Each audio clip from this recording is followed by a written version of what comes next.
नमस्कार साथियों, एक बार फिर अपने YouTube channel Vedanta GS academy में आप सभी का स्वागत करता हूं।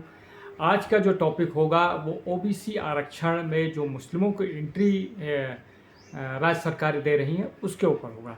और ख़ासकर पश्चिम बंगाल में सरकार बनने के बाद, बीजेपी की सरकार बनने के बाद शुभेंदु अधिकारी ने जिस तरह ओबीसी आरक्षण को ख़त्म किया है, मतलब मुस्लिमों को आरक्षण ख़त्म किया है, जो तृणमूल कांग्रेस और वामपंथी सरकारों ने बैकडोर से ओबीसी आरक्षण में मुस्लिमों को एंट्री दी थी, उसको जो है शुभेंदु अधिकारी ने रद्दी की टोकरी में डाल दिया है। आए दिन हम देश में सुनते रहते हैं कि आरक्षण ख़त्म हो जाएगा, संविधान खतरे में है, लेकिन वही जो लोग ये ज़्यादा चिल्लाते हैं वही सरकारें चाहे वो कांग्रेस की हो, तृणमूल कांग्रेस हो, समाजवादी पार्टी हो या और बहुत सारी सरकारें हैं जो राज्य क्षेत्रीय दल हैं जो जात की राजनीति करते हैं, वही जो है मुस्लिमों को मुस्लिम तुष्टीकरण के लिए सांप्रदायिक राजनीति के कारण, वोट बैंक के कारण जो है ओबीसी आरक्षण में मुस्लिमों को बैकडोर से एंट्री देती हैं, कैटेगरी सब कैटेगरी बनाकर, और उसी पे जो है पश्चिम बंगाल सरकार ने, शुभेंदु अधिकारी ने उस ओबीसी आरक्षण में जो बैकडोर से ममता बनर्जी और वामपंथी सरकारों ने उसको एंट्री दी थी मुस्लिमों को, उसको उन्होंने उठा के रद्दी की टोकरी में डाल दिया गया है। इसका दूरगामी परिणाम होगा और बीजेपी इसका लगातार विरोध करती रही है हर राज्य में, तेलंगाना में, कर्नाटक में, बिहार में और पश्चिम बंगाल में भी। और उसी को ध्यान में रखते हुए शुभेंदु अधिकारी ने ओबीसी आरक्षण को जो है जो मुस्लिमों को दे रही थी बैकडोर से सरकारें, उसको उन्होंने रद्दी की टोकरी में डाला है। मतलब ये सरकारें धीरे धीरे बिना किसी ठोस सर्वेक्षण के वोट बैंक के कारण मुस्लिमों को और विशेष संप्रदाय को जो है ओबीसी आरक्षण में घुसेड़ देती हैं। और ये चीज़ें हाई कोर्ट, सुप्रीम कोर्ट तक जाती हैं, कई जगह रोक लग चुकी है, या फिर बीजेपी आके उसको रोक देती है या हटा देती है। बीजेपी जो है धर्म के आधार पर आरक्षण देने का विरोध करती है, और उसी को ध्यान में रखते हुए बंगाल सरकार ने जो है ओबीसी आरक्षण में जो मुस्लिमों को एंट्री दी गई थी उसको ख़त्म कर दिया है। मतलब 100 सोनार की और एक लोहार की, वो काम जो है शुभेंदु अधिकारी ने बंगाल में किया है। और लगातार जब से वो सत्ता में आए हैं तब से कुछ ना कुछ ऐसा कर रहे हैं जो पिछले 50-60 सालों में जो बंगाल की दुर्गति हुई है, जिस कारण से उसको जो है ठीक करने का प्रयास हो रहा है। और मुस्लिम तुष्टीकरण न करके जो है सबका साथ सबका विकास जो प्रधानमंत्री की का नारा है, उसको ग्राउंड पे उतारने का काम कर रहे हैं। और उसी कड़ी में जो है ये मुस्लिम आरक्षण जो है ख़त्म किया गया है ओबीसी में। तो उसके बारे में चर्चा करेंगे, किस तरह सरकारें जो है बैकडोर से मुस्लिमों को ओबीसी आरक्षण देती हैं। अभी उत्तर प्रदेश में चुनाव होना है, अखिलेश यादव 1 साल से कम समय रह गया है, और अखिलेश यादव अभी से जो है आरक्षण ख़त्म कर देगी सरकार, ये सब गाना शुरू कर दिया है। लेकिन जहाँ पे ओबीसी में के आरक्षण को जिस तरह कैटेगराइज करके मुस्लिमों को आरक्षण दिया जाता है, या और कई सारी जातियाँ जो मजबूत जातियाँ हैं, जो जिनका सामाजिक स्तर ज़्यादा अच्छा है, उनको भी जो है उसके अंदर आरक्षण देने की ये लोग कोशिश करते हैं। और जो सचमुच जो ओबीसी जातियाँ हैं या जिनको आरक्षण की ज़रूरत है, वो पीछे छूट जाते हैं। और संविधान बचाओ और आरक्षण बचाओ, ये सब नारा ये लोग देते हैं, लेकिन ग्राउंड लेवल पर ये लोग उसका उल्टा करते हैं। और ये एक मुस्लिम तुष्टीकरण कह लीजिए, या सांप्रदायिक राजनीति कर लीजिए, या अपने वोट बैंक को खुश करने वाली बात कह लीजिए, इस वजह से ये पार्टियां ऐसा करती हैं। पश्चिम बंगाल में शुभेंदु अधिकारी ने अपनी पहली कैबिनेट बैठक में सूबे की पूरी ओबीसी लिस्ट को रद्दी की टोकरी में डाल दिया है। तो दिल्ली से लेकर कोलकाता तक सियासी भूचाल मचा हुआ है। और यह सिर्फ एक प्रशासनिक आर्डर नहीं है, बल्कि यह मुस्लिम सब कोटा पॉलिटिक्स की रीढ़ पर सीधा हमला है। जिसके देश की लोकतांत्रिक व्यवस्था में को लंबे समय से एक खास ढर्रे पर ले जाने की कोशिश कर रही हैं राजनीतिक पार्टियां। और इसमें कोई अपवाद नहीं है, कांग्रेस भी है, सपा है, आरजेडी है, तृणमूल कांग्रेस है, और भी जो रीजनल पार्टियां हैं, ये सब की कोशिश होती है कि किसी तरह ओबीसी आरक्षण में मुस्लिमों को जो है एंट्री किसी न किसी तरह घुस दी जाए, 4% 5%। बंगाल में शुभेंदु अधिकारी ने जो किया वह महज एक कानूनी दावपेच नहीं है, बल्कि यह तुष्टीकरण की राजनीति पर एक तरह से ग्राउंड रियलिटी है, जो आखिरकार अपने ही बुने जाल में बार बार फंसती रहती है। पूरे विवाद की स्क्रिप्ट साल 2010 में लिखना शुरू हुई, तब राज्य की सत्ता में वामपंथी सरकारें थी, और ठीक उसके बाद सत्ता में आई ममता बनर्जी ने मुस्लिम वोटों को एक ऐसी सॉलिड फसल तैयार करने की कोशिश में जिसका तोड़ कोई दूसरा दल ढूंढ न पाए, और इसके लिए संविधान के कायदे कानून को ताक पर रखकर एक ऐसा शॉर्टकट अपनाया जिसके तहत सामाजिक न्याय के पूरे ढांचे को हिलाकर रख दिया है। ममता सरकार ने के दौर में राज्य पिछड़ा वर्ग की सूची में 140 से ज़्यादा नई उपजातियों को जोड़ा गया। हैरान करने वाला फैक्ट है, इसमें से करीब 80% जो है मुस्लिम जातियों समुदाय से थी। 2011 की जनगणना के मुताबिक बंगाल में मुसलमानों की आबादी 2 करोड़ 46 लाख है, जिसमें से 1 करोड़ 10 लाख जो है ओबीसी के दायरे में लाया गया है। मतलब 80% से ज़्यादा मुस्लिमों को ओबीसी कैटेगरी में डाल दिया गया। फाइलों में एक ऐसा सियासी करिश्मा किया गया है जहां राज्य का लगभग हर मुसलमान रातों रात ओबीसी कैटेगरी में आ गया। राज्य में अति पिछड़ों के लिए ओबीसी ए कैटेगरी थी, और इसी कैटेगरी में मुस्लिम जातियों को भी शामिल कर लिया गया। नतीजा यह कि नौकरियों और शिक्षा में मिलने वाले आरक्षण का एक तरफा कब्जा होने लगा, और मूल हिंदू पिछड़ी जातियां हाशिए पर चली गई। खासकर चुनिया, कलवार या अन्य जैसे छोटे शिल्पी वर्ग संख्या बल के और मुकाबले में पीछे छूट गए, और राज्य की बड़ी आबादी ओबीसी जातियां महेश, संगदोप, यादव, कुर्मी तो और पीछे चले गए। हाई कोर्ट की एंट्री होती है। इसके बाद साल 2024 में जब यह मामला कोलकाता हाई कोर्ट में जाता है, तो अदालत ने साफ कहा कि बिना किसी सर्वे और बिना किसी साइंटिफिक डेटा के केवल धार्मिक तुष्टीकरण के लिए पूरी की पूरी आबादी को ओबीसी बना देना सरकार का असंवैधानिक कार्य है, और कोर्ट ने इस लिस्ट को खारिज कर दिया। और अब जो नई सरकार है, ये शुभेंदु सरकार, इसने अदालत के फैसले को ज़मीन पर उतारने के लिए एक सब कोटा सिस्टम को हमेशा के लिए लॉक कर दिया है और उसको रद्दी की टोकरी में फेंक दिया है। बंगाल के पूरे ओबीसी सिस्टम को मिलेगा नया रूप। मतलब आप समझिए कि 2010 में वामपंथी सरकार थी, तब उसने कोशिश की कि मुस्लिमों को किसी तरह ओबीसी आरक्षण मिले, और ममता बनर्जी 2011 में सत्ता में आती हैं और 2-3 सालों के अंदर ऐसा करिश्मा करती हैं फाइलों के अंदर कि एक कैटेगरी बना के और मुस्लिम आबादी जितनी थी उसकी 80% आबादी को ओबीसी का आरक्षण देने शुरू कर देती हैं, और जो मूल रूप से हिंदू ओबीसी जातियां हैं वो हाशिए पे चली जाती हैं, या वो इतना पीछे हो जाती हैं कि उनको नौकरियों में और जहाँ जहाँ भी आरक्षण की ज़रूरत है वो उनको नहीं मिल पाता। और उसी को शुभेंदु अधिकारी ने ठीक करते हुए इस ओबीसी आरक्षण को, जब सब कोटा है, इसको उन्होंने ख़त्म कर दिया है।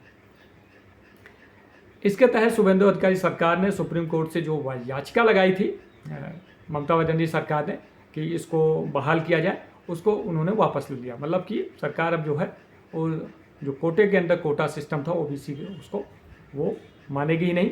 मतलब नया जो है ओबीसी कोटा निर्धारित किया जाएगा। शुभेंदु अधिकारी ने बड़ा कदम उठाते हुए सुप्रीम कोर्ट में ममता सरकार द्वारा दायर की गई रिव्यू याचिका को आधिकारिक तौर पर वापस ले लिया है, जिसके हाई कोर्ट के फैसलों को चुनौती दी गई थी। इसका मतलब है राज्य सरकार ने अब कोलकाता हाई कोर्ट के फैसलों को पूरी तरह स्वीकार कर लिया है।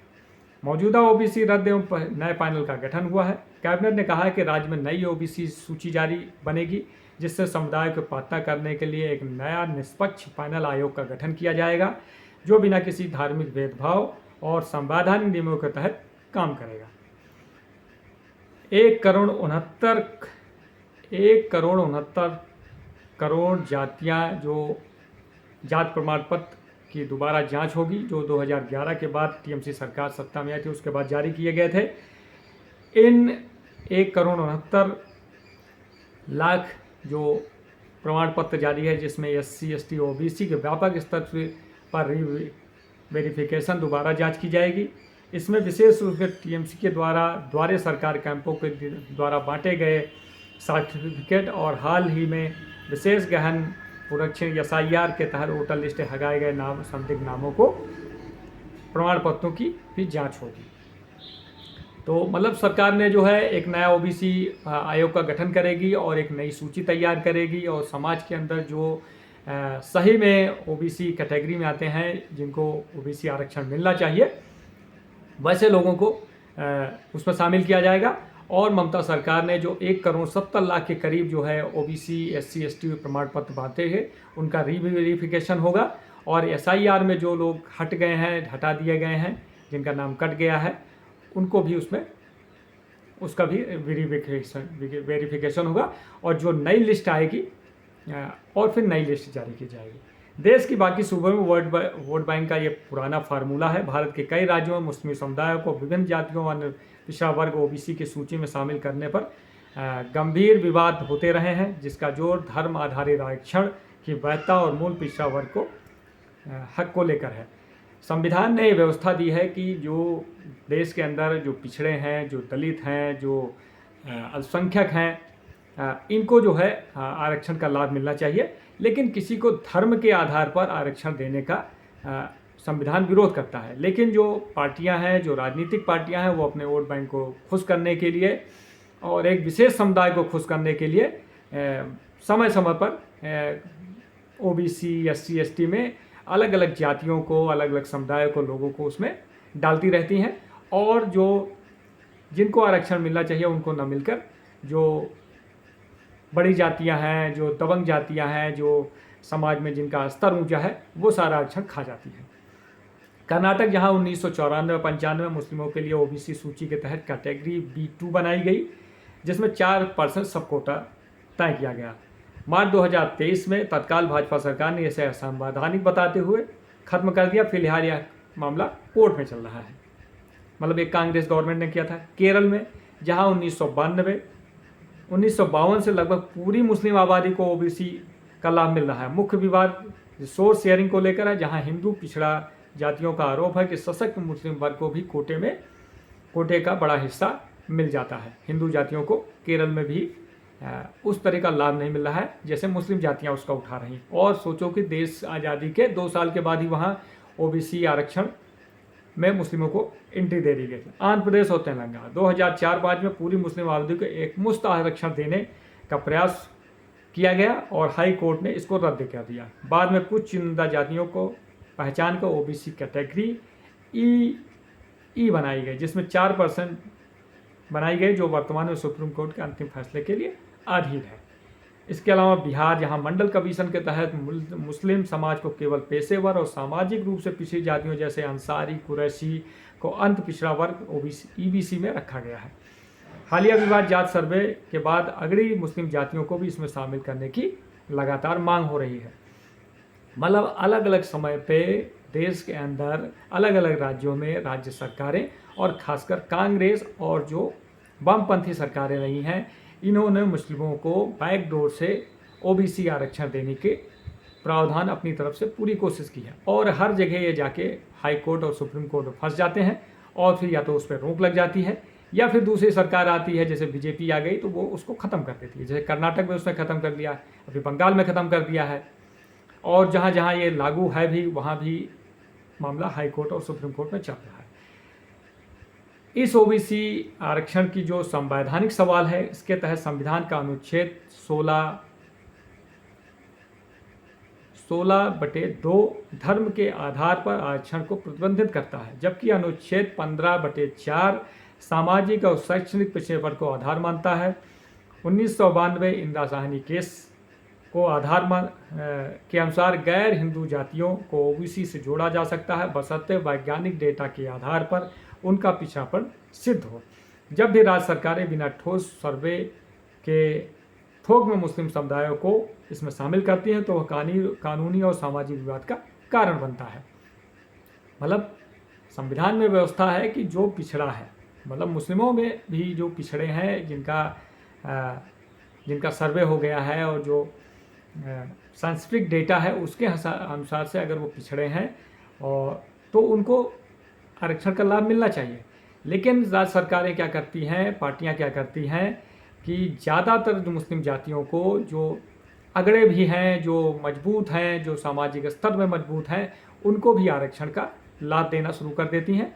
और जैसे बंगाल में 80% से ज़्यादा मुस्लिमों को आरक्षण का लाभ देना ओबीसी कैटेगरी में ममता बनर्जी सरकार ने देना शुरू कर। हिंदू बनाम मुस्लिम राजनीति, जातिगत पॉलिटिक्स सत्ता की विसात पर इस देश की राजनीति का सबसे कड़वा सच यही है कि जातियों का इस्तेमाल हर दल अपने अपने नफ़े नुकसान के हिसाब से करता रहता है। भाजपा और विपक्षी दलों के बीच चल रही यह जंग दरअसल शतरंज की एक ऐसी बिसात है जहां दोनों खिलाड़ियों के नियम एक दूसरे के बिल्कुल उलट हैं। जहां अन्य पार्टियां जो है मुस्लिमों को आरक्षण देने का पुरजोर विरोध करती हैं और कोशिश भी करती हैं और देती भी हैं, वहीं बीजेपी धर्म के आधार पर आरक्षण देने का पुरजोर विरोध करती है और जब भी उसको दांव लगता है तो उसको ख़त्म कर देती है। इसमें भाजपा का क्या गेम प्लान है, जो गेम है, भाजपा की पूरी पॉलिटिक्स सांस्कृतिक राष्ट्रवाद और हिंदू एकता के इर्द गिर्द घूमती है। भाजपा को अच्छी तरह पता कि अगर हिंदू समाज अगड़ा, पिछड़ा, दलित की पहचान में उलझा रहा तथा क्षेत्रीय दल को हराना नामुमकिन हो जाएगा। इसलिए भाजपा चाहती है कि तमाम हिंदू जातियां के बावजूद सनातनी पहचान के साथ आगे बढ़ें, एक रहें। इसके उल्टा भाजपा मुस्लिम समुदाय के भीतर उस परत को खोलना चाहती है जिसमें सेकुलर दलों ने हमेशा छिपा कर रखा है। यहीं असराफ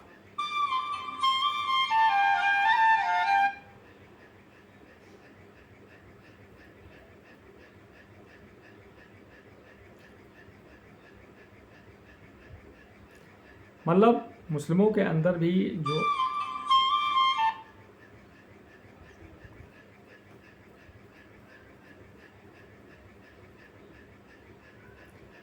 जो अगड़ा पिछड़ा मुस्लिमों के अंदर है, बहुत सारी जातियां हैं और उन जातियों में बहुत सारे ऐसे हैं जो छोटे काम करते हैं, जो मजदूर हैं।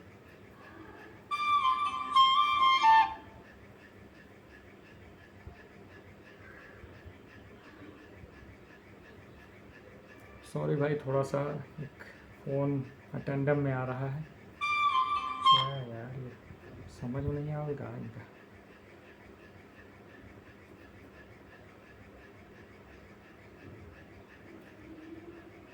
तो जो पसमानदा मुसलमान हैं, जो असराफ हैं और पसमानदा हैं, उनको बीजेपी अलग अलग कर रही है। उसके अंदर भी कैटेगराइज करना चाहती है ताकि जो सही रूप से मुस्लिम की पिछड़ी जातियां हैं उनको जो है आरक्षण का लाभ मिले। और ये चीज़ जो है लगातार बीजेपी कोशिश कर रही है कि किसी भी तरह उसको मुस्लिम को, उस वर्ग को जो पिछड़ा है, एक्चुअली में पिछड़ा है, उसको जो है अपने साथ जोड़ा जाए। और इसलिए जो है बीजेपी, ऐसा नहीं है कि बीजेपी उसको पूरी तरह से मुस्लिमों के विरोध में ही है, वो भी आरक्षण देंगे, लेकिन उसका तरीका दूसरा है। देश की राजनीति में सबसे, जैसे मुस्लिम जातियों में जो अति पिछड़े हैं, जैसे जुलहे, कसाई, बुनकर हैं, जो आज भी बदहाल हैं, भाजपा पसमानदा मुसलमानों को फोकस में लाकर उनके एकमुश्त वोट बैंक वाले नैरेटिव को तोड़ना चाहती है। अलग अलग चुनाव में हम देखते हैं कि जो भाजपा की विपक्षी पार्टियां हैं, उनको मुस्लिम एकमुश्त वोट करते हैं और उसी को तोड़ने के लिए बीजेपी मुसलमानों के अंदर जो जातियां हैं, जो ऊंच नीच की खाई है, उसको जो है चौड़ा करके, और जो मुस्लिम जातियां हैं, जो एक्चुअल में पिछड़ी जातियां हैं, उनको जो है तोड़ना चाहती है, उसको अपने वोट बैंक के रूप में को लेकर आगे बढ़ना चाहती है। वहीं विपक्षी दलों का जो दांव है ठीक विपरीत है। कांग्रेस, टीएमसी, सपा, राजद जैसे क्षेत्रीय दलों का पूरा वजूद भी इसी पर टिका है कि हिंदू कभी भी एक ना हो पाए। इसी वजह से लगातार राहुल गांधी जातिगत जनगणना वाला दांव इसीलिए चलते रहते हैं, रणनीति का हिस्सा है। इसलिए वह लगातार जातिगत आधार की जितनी आबादी उतना हक का नैरेटिव सेट करने की कोशिश करते हैं। विपक्ष की कोशिश होती है कि हिंदू समाज अपनी जातियों में बटा रहे ताकि वे जातियों के छोटे छोटे ब्लॉक को अपने साथ मिलाकर चुनाव जीत सकें। लेकिन जब बात मुसलमानों की आती है तो पूरा विपक्ष कभी नहीं चाहता कि मुसलमानों की जातियों या अशराफ और पसवंदा के भेद में बटें। वे चाहते हैं कि मुसलमान अपनी ताकत तमाम आंतरिक जातियों के बावजूद सिर्फ एक धार्मिक पहचान के तहत एक मुस्त वोट बैंक बने रहें। इसीलिए वे मुसलमानों के बल में सुरक्षा का डर पैदा करते हैं और उन्हें एक मुस्त अपनी तरफ खींचने की कोशिश करते हैं। बॉटम लाइन, इस्लाम में जातियों का तसव्वुर है कि नहीं? थियोलॉजी के हिसाब से देखो तो इस्लाम में जातियों का कोई स्थान नहीं है और यही तर्क मुस्लिम ओवैसी विवाद को धार्मिक दायरे में ले आता है। जबकि समाज विज्ञानी मानते हैं कि दक्षिण एशिया खासकर भारत में कई हिंदू जातियों के लोगों का धर्मांतरण कराया गया, जिसके उनकी पहचान तो मुसलमान के रूप में बन गई, लेकिन उनका जातिगत नाता नहीं टूटा है। यही कारण है कि राजनीतिक विवश में मुसलमानों जातियों में बटे होने के बावजूद खुद को एक इकाई के रूप में सामने रखते हैं। लेकिन जब बात संसाधनों की हिस्सेदारी या नौकरी की आती है तो मुस्लिम समुदाय अपनी आर्थिक सामाजिक स्थिति को प्राथमिकता देता है, जहां मंसूरी अंसारी के हालात सैयद और शेख के सामने वैसे हैं जैसे सवर्णों के सामने दलित और पिछड़े। दिलचस्प यह है कि इस्लाम में फिरकों या जातियों का विरोध करने वाले मौलाना और कट्टरपंथी भी ओबीसी रिजर्वेशन मिलने का विरोध नहीं करते। ऐसा होना जायज़ भी है। मजहब से बड़ी चुनौती है पिछड़ापन। तो ये सब राजनीति है और इसी राजनीति को तोड़ने के लिए और बीजेपी ने जो मुस्लिमों को लगातार राज्य सरकारें पिछड़े दरवाजे से उनको आरक्षण देने का प्रयास करती हैं, उसका बीजेपी विरोध करती है और जब भी उसको समय मिलता है, जब भी उसकी सरकार आती है, उसको वो रद्दी की टोकरी में आए। और वही काम शुभेंदु अधिकारी ने पश्चिम बंगाल में किया है। बैकडोर से ममता बनर्जी सरकार ने मुस्लिमों को 80% से ज़्यादा मुस्लिमों को ओबीसी आरक्षण देना शुरू किया और बीजेपी की सरकार आते ही उस ओबीसी आरक्षण को ख़त्म ही नहीं किया गया बल्कि उसको डिसमेंटल कर दिया गया है। नया सर्वे होगा, नया ओबीसी आयोग का गठन होगा और वो सर्वे करेगी और फिर जो जातियाँ उसमें ओबीसी के दायरे में आएंगी, जो एक्चुअल में जो है पिछड़े हैं, उनको जो है ओबीसी आरक्षण, अति पिछड़ा आरक्षण देने का प्रयास होगा। तो देश के अंदर जो राजनीति है, आरक्षण बचाओ, संविधान बचाओ, ये सिर्फ जुमले के रूप में ही यूज हो रहा है। एक तरफ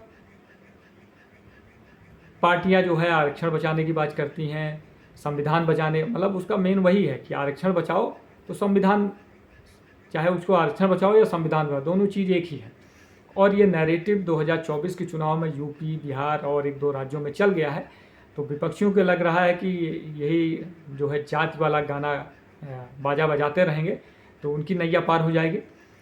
लेकिन जो समझदार है, जो ये देख रहा है, जो ओबीसी जातियां ये सब समझ रही हैं कि किस तरह अलग अलग राज्यों में कांग्रेस और ये क्षेत्रीय दल हैं, सपा, राजा, टीएमसी या वामपंथी पार्टियां, ये किस तरह पिछले दरवाजे से मुस्लिमों को एक मुश्त जो है ओबीसी आरक्षण के दायरे में लाती रही हैं और आगे भी लाती रहेंगी। और ये कोर्ट में जाके मामला फंस जाता है क्योंकि वहाँ पे धर्म के आधार पर जो आरक्षण ना देने की व्यवस्था है संविधान में, वहाँ पे वो मामला फंस जाता है और इसीलिए ये लोग गच्चा खा जाते हैं। चाहिए तो ये कि देश के अंदर एक आर्थिक सर्वे हो और उस आर्थिक सर्वे में जो किसी भी जात, किसी भी धर्म, किसी भी संप्रदाय का हो, उस जो पिछड़ा है, जिसकी आर्थिक स्थिति सही नहीं सही है, उसको जो है आरक्षण मिलना चाहिए, वो किसी भी जात का हो। ऐसा नहीं है कि जो सवर्ण है उसमें सभी बहुत ज़्यादा पैसे वाले हैं, बहुत ज़्यादा संसाधन उनके पास हैं। ऐसे बहुत सारी लोग हैं जिनको खेती बाड़ी नहीं है, ज़मीन नहीं है, घर नहीं है, नौकरियों में उनको कोई प्राथमिकता नहीं मिलती या उनकी आर्थिक स्थिति ऐसी नहीं है, मतलब रोज़ कमाना रोज़ खाने वाली स्थिति है और ऐसे लोगों को जो है आरक्षण का लाभ नहीं मिलता है। तो जो ये आरक्षण लोग चिल्लाते हैं, चाहे राहुल गांधी हो, चाहे अखिलेश यादव हो, ममता बनर्जी हो या और जो हैं, ये लोग जो है खाने के दांत और हैं और दिखाने वाले दांत अलग हैं। और ये सारी पार्टियां, इनकी कोशिश रहती है कि किसी न किसी तरह मुस्लिमों को ओबीसी या एससी एसटी आरक्षण में इनको आरक्षण मिले। तो लेकिन बंगाल में शुभेंदु अधिकारी ने जिस तरह का हथौड़ा इस पर चलाया है, ये आने वाले समय में इसकी गूंज पूरे देश में सुनाई देगी और अलग अलग राज्यों में सुनाई देगी। और जो ये मुस्लिम तुष्टीकरण और सांप्रदायिक राजनीति है, इस पे जो है कुठाराघात होगा। और मुस्लिमों को भी समझना होगा कि उनको शिक्षा, उनका स्वास्थ्य, उनकी नौकरी और उनकी आर्थिक संपन्नता कैसे आए, इसके बारे में सोचने चाहिए और उस हिसाब से उनको वोटिंग पैटर्न जाना चाहिए। एक मुश्त किसी के पीछे अंधे होकर जो है कान में टप्पा लगा के अगर आप पीछे पीछे टहलते रहेंगे तो लोग आपका फ़ायदा उठाते रहेंगे और ऐसे ही आप जो है समाज में जो है आपकी स्थिति डवाडोल होती रहेगी। तो आज के लिए इतना ही। अगला वीडियो जो है बंगाल के ऊपर ही बनाएंगे कि शुभेंदु अधिकारी जब से सत्ता में आए हैं, अभी 2 हफ्ते सत्ता में आए हुआ, और किस तरह के उन्होंने जो है कदम उठाए हैं जिससे बंगाल की राजनीति पूरा जो है उल्टी हो गई है। मतलब 360 डिग्री वो घूम गई है। पिछले 70 सालों में जो क्रियाकलाप रहा है बंगाल का, उसको किस तरह शुभेंदु अधिकारी उस चीज़ को तोड़ रहे हैं और उसका जो है असर भी जो है ग्राउंड पे भी दिख रहा है और देश की राजनीति पे भी दिखना शुरू हो गया है और उसका असर आने वाले समय में काफ़ी व्यापक होगा। तो आज के लिए इतना ही। मेरा यूट्यूब चैनल है वेदांता जीएस एकेडमी, आप लोग इसको ज़्यादा से ज़्यादा लाइक करिए, सब्सक्राइब करिए, शेयर करिए। धन्यवाद। जय हिंद।